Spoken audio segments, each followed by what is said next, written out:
Alright guys, before I start the video, I just want to show you that this gold controller, you can't really see the color, but it is it's not on its full battery life, it's at 2 hours. Alright, a gold controller, and now we're going to see if we can charge it by taking a few parts off of it. Hey, what's up guys? Now I'm over here about to take this PlayStation controller apart, and I'm going to take a few parts of it off. I'm doing this because one of my subscribers broke his ribbon cable connector that's connected to the motherboard, and he asked me if I knew a way to fix it, and I told him you probably have to resolder it. But recently in my last video, when I was trying to fix a charging problem, I showed a charging dock, and then that gave me the idea that he could actually maybe just charge the controller off the charging dock, but he just wouldn't have a light bar. So all I'm going to be doing is just I'll probably just take the whole back shell off, and then I'll probably just time lapse.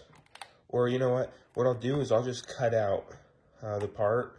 But if you want, I'll just make 2 videos. One will be where it's not cut out, and one will be where it is cut out. But pretty much my charging dock right here, it shows me when it's green, that means it's fully charged. So now we're just going to take this back shell off. Alright, and I'll have a link to that video that I'm talking about for the charging problems right at the top right. But pretty much, he broke this connector. He ripped that off on accident. So what I'm going to do is, if you look, this ribbon cable is just connected to this and this light bar. So I pretty much am 100% sure this will work, but he asked just before he bought this if I could just test this out for him and see if it would work. Should be able to. There we go. All right, so you can see it says that it's charging, and I'll try to center the camera up with it. But it's charging, and I'll cut this part out, but I'll also have it time-lapsed, or I'll have a version of this video linked down in the description where it's not cut out, just so you guys know I didn't go and connect this at all.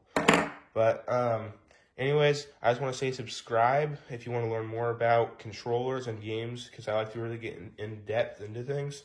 So you'll learn a lot from this channel, and comment down below what you'd like to see me play, or if you have any questions about anything else. And anyways, I'll let this charge.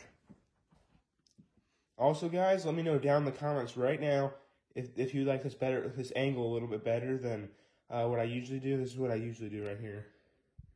If you guys would just like this a little bit better when I'm opening up controllers and stuff, just let me know down in the comments. And whatever you guys think, I'll change for you. Well, my recording just stopped again, but as you guys can see, it's green, so let's go check it out to see if it's fully charged. Alright, so we're back over here with the gold controller. And as you can see, no ribbon cable, no back shell on it. The battery's just hanging out. I'll just see if it'll turn the PlayStation on. There it goes. And of course he has the back shell, he just broke the connector. So just to show you guys that I don't have the connector. It's not connected, which that's where his connector broke. Alright, put my password in. And it says in the top left that it is fully charged. So yes, you can charge your PlayStation controller with a charging dock, even if you broke the ribbon cable, like I showed you in my video of tearing apart PlayStation controller properly. So guys, thank you for watching. Make sure to subscribe and like if you enjoyed, and I'll see you guys next time.